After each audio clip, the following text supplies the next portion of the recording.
राधे राधे बहनों, जय श्री कृष्णा। आप सभी लोगों को नमस्कार और प्रणाम। कैसे हैं आप लोग। मकर संक्रांति के दिन बहुत सारे संकल्प लिए जाते हैं और फिर पूरी साल वह कार्य करके उनका उद्यापन किया जाता है। बिना उद्यापन के कोई भी कार्य आपका पूर्ण नहीं होता है। इसी तरह से है गंगा दीपक प्रज्वलित करना। मकर संक्रांति के दिन गंगा स्नान करना और गंगा दीपक प्रज्वलित करना बहुत ही आवश्यक होता है, जिसका संकल्प आप घर बैठे ही पूरे साल के लिए ले सकते हैं। तो किस प्रकार आपको गंगा दीपक प्रज्वलित करना है, किस प्रकार इसका उद्यापन करना है, गंगा दीपक जलाने से आपको क्या लाभ होता है। गंगा दीपक यदि आप प्रज्वलित करते हैं तो आपके पितरों को उससे संतुष्टि मिलती है। इससे आपका जो घर का वातावरण है वह शुद्ध होता है, आपको स्वास्थ्य लाभ प्राप्त होता है। गंगा दीपक प्रज्वलित करने से आपके घर में सकारात्मक ऊर्जा का वास होता है और घर में सुख और शांति आती है। आपके पितरों को सद्गति प्राप्त होती है। गंगा दीपक जलाने से यम, शनि, राहु, केतु सभी ग्रह के बुरे प्रभाव समाप्त हो जाते हैं। किसी भी प्रकार की अलावला ग्रह कलेश आदि सब कुछ शांत हो जाता है और घर में धन की देवी लक्ष्मी माता का वास होता है। इसीलिए आपको गंगा दीपक जरूर ही घर में प्रज्वलित करना चाहिए, नहीं तो आप गंगा जी के पास जाकर भी यह दीपक प्रज्वलित कर सकते हैं। घर में कैसे प्रज्वलित करेंगे यह विधि जरूर देख लीजिए। एक बड़ा सा थाल ले लीजिएगा, अच्छा होगा जिसमें आटा लगाते हैं वह थाल लीजिएगा, क्योंकि घर में सबसे शुद्ध पात्र माना जाता है। इसमें थोड़ा सा गंगा जल डाल लीजिए और कुछ फूल की पत्तियां डाल लीजिए। अब एक आपको पीपल के पत्ते लेने हैं, 5 ले सकते हैं, 7 ले सकते हैं, 14 ले सकते हैं, जैसी भी आपकी इच्छा हो। जितने दीपक आप जलाने का संकल्प लेना चाहते हैं उतने ले लीजिए। शुद्ध देसी घी का आपको दीपक प्रज्वलित करना है। आप चाहें तो जो कागज की कटोरियां आती हैं प्लास्टिक की, जैसा कि आपने गंगा नदी के किनारे बिकती हुई देखी होंगी, आप वह भी ले सकते हैं। इसके पश्चात आपको धूप, दीप, हल्दी आदि से पूजन आदि कर लेना है। इसके ऊपर थोड़ा सा सफेद तिल जरूर डालिएगा। तरह से आपको अपने दीपक का पूजन कर लेना है। पूजन करने के बाद जो आपने थाल तैयार किया है उनमें इन पत्तों को छोड़ देना है। गंगा मैया के सामने हाथ जोड़ना है, उनसे आशीर्वाद मांगना है कि मैं पूरे साल आपका इसी तरह से दीपक प्रज्वलित करूंगी और उद्यापन करूंगी, तो यह मेरे दीपक पूजन की विधि को स्वीकार कीजिएगा। मेरे घर में किसी भी प्रकार की परेशानी है, मुझसे जुड़े हुए जो लोग हैं, मेरे परिवार के सदस्य हैं, सभी को सुख, शांति, यश और वैभव प्रदान कीजिएगा। घर में किसी की भी अकाल मृत्यु ना हो, जो भी मेरे पितर हैं उन्हें सद्गति प्राप्ति हो और उन्हें मोक्ष की प्राप्ति हो।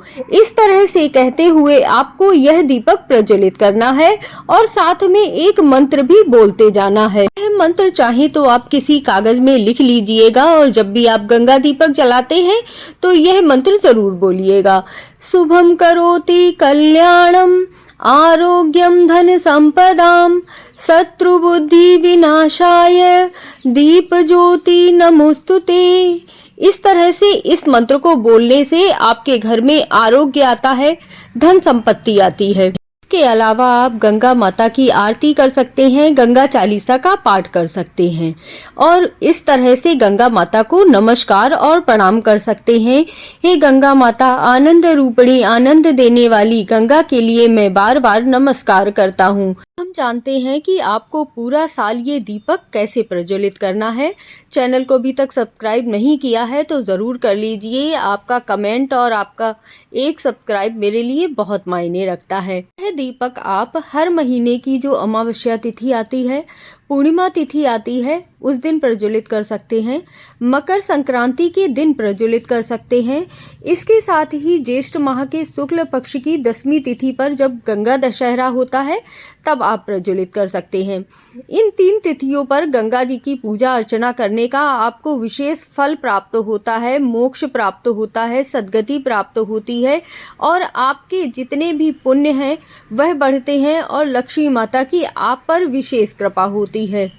इसी तरह से गंगा दीपदान का कार्तिक मास में सबसे ज्यादा महत्व होता है, तो आप 365 बाती का भी दीपदान कर सकते हैं, जिसकी मैंने वीडियो डाली हुई है। आप कहेंगे तो मैं लिंक भी जरूर ही डाल दूंगी। इसके बाद अगली मकर संक्रांति पर आपको इसका उद्यापन करना है, तो आप इस तरह से साड़ी ले सकते हैं। नहीं तो आपने गंगा जी गए होंगे तो वहां देखा होगा कि लोग थान का कपड़ा लेते हैं और इस घाट से उस घाट तक नाप कर कपड़े का दान करते हैं, तो आप उस तरह से भी अपने व्रत का उद्यापन कर सकते हैं। इसके साथ ही एक छोटी सी चुनरी और सुहाग की सामग्री जरूर ही लीजिएगा उद्यापन के लिए, और कुछ दक्षिणा लेना बहुत ही जरूरी होता है।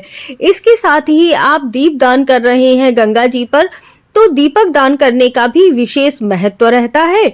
इसीलिए हाँ, इसके साथ आप कुछ मिठाई जरूर लीजिएगा, जो भी आपके पास हो। तिल गुड़ी से बनी हुई चीजें दान करना ज्यादा शुभ माना जाता है। और इसके साथ ही कुछ दीपक, 14 दीपक तक दान करने का बहुत विशेष महत्व होता है। थोड़ी सी रुई ले लीजिएगा, चाहे तो आप बनी हुई बाती का जो पैकेट आता है वह भी ले सकते हैं।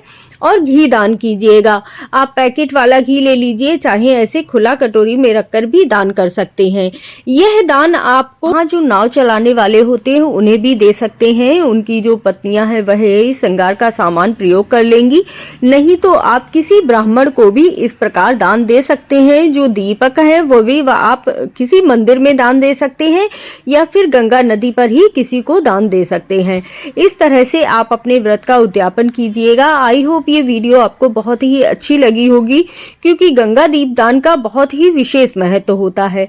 जय श्री कृष्णा, जय राधे राधे।